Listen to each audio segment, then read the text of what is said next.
Buen día tengan todos ustedes. El día de hoy los informaremos acerca de lo que es la estructura económica de México, centrándonos principalmente en lo que fue el milagro mexicano. Para comenzar, hablaremos sobre lo que es el modelo de crecimiento económico, el cual está constituido por tres etapas, las cuales mencionaremos más adelante. Este modelo surgió durante los años 1940 a 1982.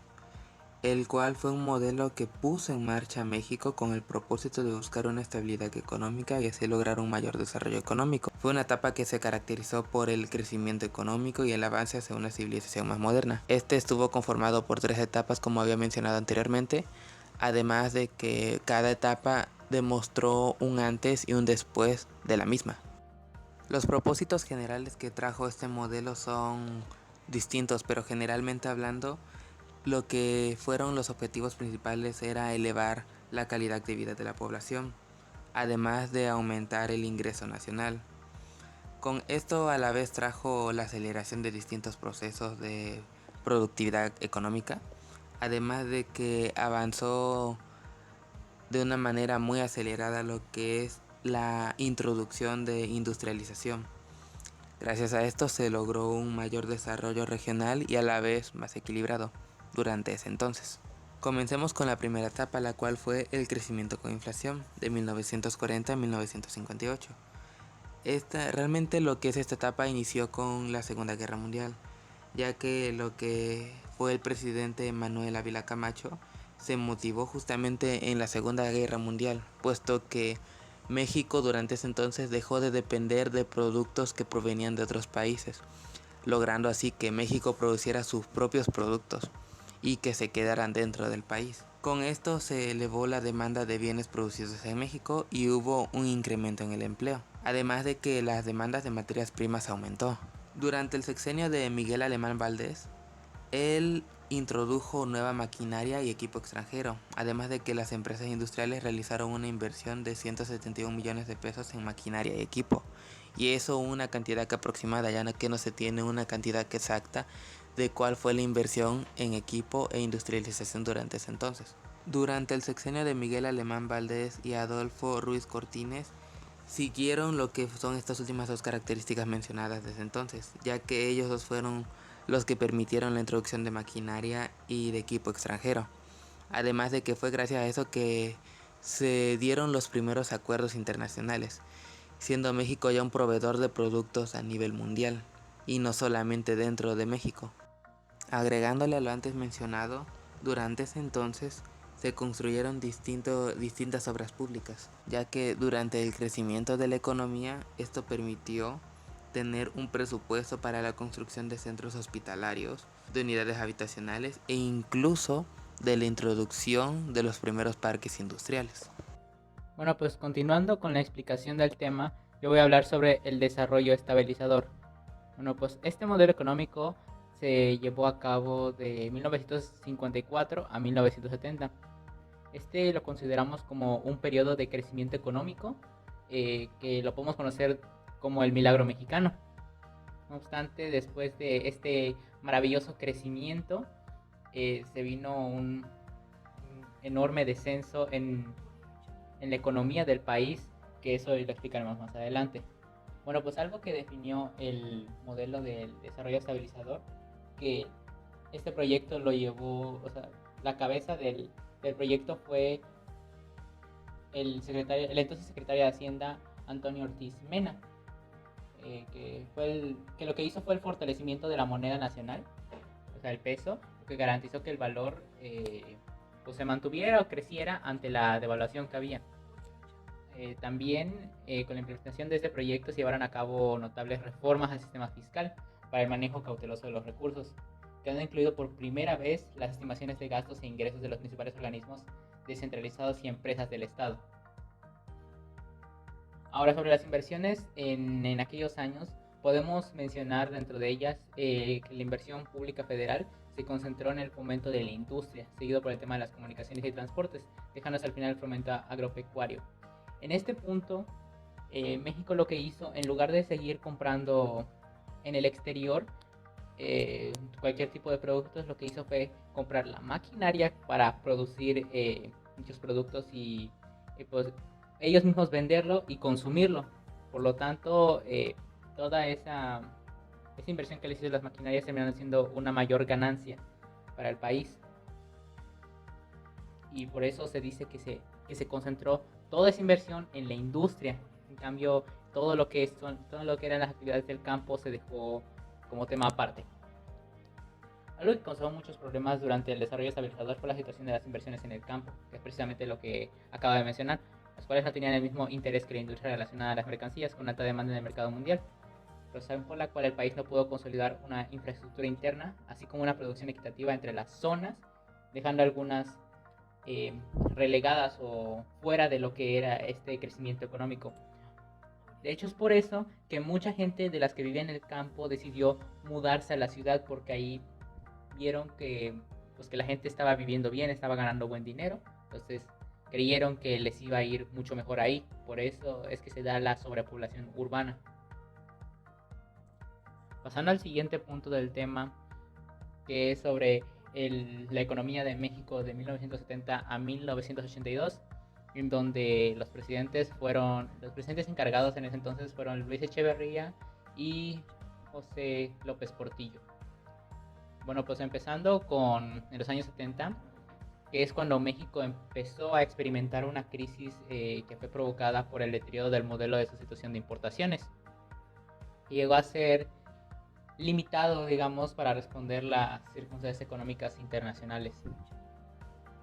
Para afrontar esta situación que estaba viviendo el país, el presidente Luis Echeverría decidió aplicar ciertas reformas para intentar afrontar esos estragos que estaba dejando la crisis económica.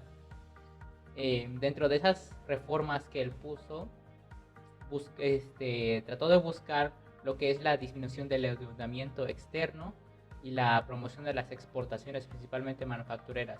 Entonces, lo que buscaba este presidente era, en lugar de recibir muchas más importaciones, sino que trató de vender todo lo que podía hacia el exterior, y creyó que así pues iba a solucionar la economía, pero pues, no fue así. Estas iniciativas no les agradó mucho a los empresarios inversionistas, que decidieron hacer mayor presión hacia el gobierno a medida que pasaba el tiempo, que a ellos no les convenía todas esas reformas que había impuesto Luis Echeverría. Entonces, de esta manera empezaron a sacar los capitales del país. Entonces, si no hay inversionistas, pues el país tenía que buscar alguna manera recuperar ese dinero que habían perdido. Entonces, la única solución que encontraron fue aumentar su endeudamiento, que era lo que en un principio se buscaba evitar. Al aumentar el endeudamiento, pues no podían aumentar el salario de los trabajadores. Sí, o sea, al no haber suficiente dinero para sustentar todo lo que es el país y pues sí, seguir sobreviviendo, pues no les podían aumentar el sueldo a todos esos trabajadores. Obviamente, pues eso les disgustó completamente, y fue cuando decidieron hacer ciertas huelgas y movimientos sociales, demostrando su disgusto con ello. Ahora, pasando a lo que es el gobierno de López Portillo, él decidió establecer un acuerdo con el Fondo Monetario Internacional, eh, comprometiendo al país a limitar su endeudamiento público, reducir el medio circulante, restringir el gasto público, fijar topes a los aumentos de salario, liberalizar el comercio exterior y limitar el crecimiento del sector paraestatal de la economía. Solo durante un año de su gobierno se pudo cumplir con todo lo que acordaron, que mencioné anteriormente, pues con el descubrimiento del petróleo, que fue en ese gobierno donde se descubrieron los yacimientos petroleros. La economía de México sufrió considerables modificaciones. México creyó que al haber encontrado el petróleo, pues sus problemas económicos se iban a solucionar, pero esto no fue así. Simplemente atrajo a ciertos inversionistas, pues al ver que tenían grandes pozos petroleros, por decirlo así, pues se interesaron mucho en ello.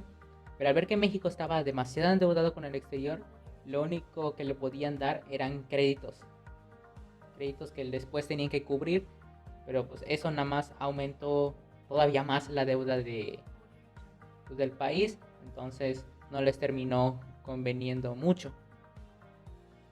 Ahí mismo en Tlatelolco es el lugar que ha sido testigo de uno de los episodios, digamos, más tristes de la historia del país. Es cierto que México, durante este modelo económico del que ya hablé anteriormente, experimentó diversas manifestaciones sociales de descontento. Como les había dicho, uno de los principales motivos era que trabajaban mucho, pero no recibían el salario que ellos esperaban o que ellos aspiraban a tener, ni tampoco habían aumentos salariales. Entonces, hubieron varios movimientos como el de las instituciones médicas, la guerrilla de Chihuahua, movimientos de maestros normalistas, los movimientos de la montaña de Guerrero, y todos estos son unos cuantos de todos los que han habido. Pero en esta ocasión me voy a enfocar principalmente en el movimiento más triste, digamos, de la historia de México, que es la matanza de Tlatelolco de 1968. Todo esto se dio por la incapacidad de negociación que había en el país, porque era mucho más el miedo a que toda esa gente que estaba en huelga provocara una conspiración comunista, y lo que no querían era perder la sede de los Juegos Olímpicos, que era ese mismo año. Por la desesperación del gobierno a tomar mejores decisiones, lo mejor que se les ocurrió fue tomar las instalaciones de la UNAM y del IPN y alejar a los estudiantes que se encontraban ahí. Y todo esto acabó el 2 de octubre de 1968, cuando los estudiantes, reunidos en un meeting en la plaza de Tlatelolco, fueron atacados y asesinados por el ejército. Este hecho es muy significativo en la historia de México, porque, como dije, evidencia la incapacidad del gobierno mexicano por encabezar una sociedad moderna. Pudieron haber tomado una mejor decisión, pero fue mucho más su desesperación, y se notó esa incapacidad. Aunque lamentablemente esta historia no es la única vez que ha pasado, porque ha ocurrido varias veces. Otro ejemplo ocurrió el 10 de junio de 1971, cuando nuevamente un grupo de estudiantes fue asesinado por un grupo de militares. Después de todo lo mencionado, eso nos lleva a el fin del milagro mexicano, ya que después del conjunto de consecuencias que se fue juntando alrededor de los años, no se supo medir el nivel de problemas que traerían sus decisiones con ello. Tenemos por un lado la migración del campo a las ciudades, puesto que el sector de la agricultura se fue olvidando, no se le tomó la importancia que debía. Por ende, los campesinos se vieron obligados a migrar a la ciudad en busca de nuevas oportunidades, algo que generó además la búsqueda de más empleo con el que no se contaba en la mayoría de las industrias. Además de esto, se generaron las protestas de crecimiento económico, en el cual los trabajadores exigían un mayor salario. El crecimiento de la economía se fue reduciendo.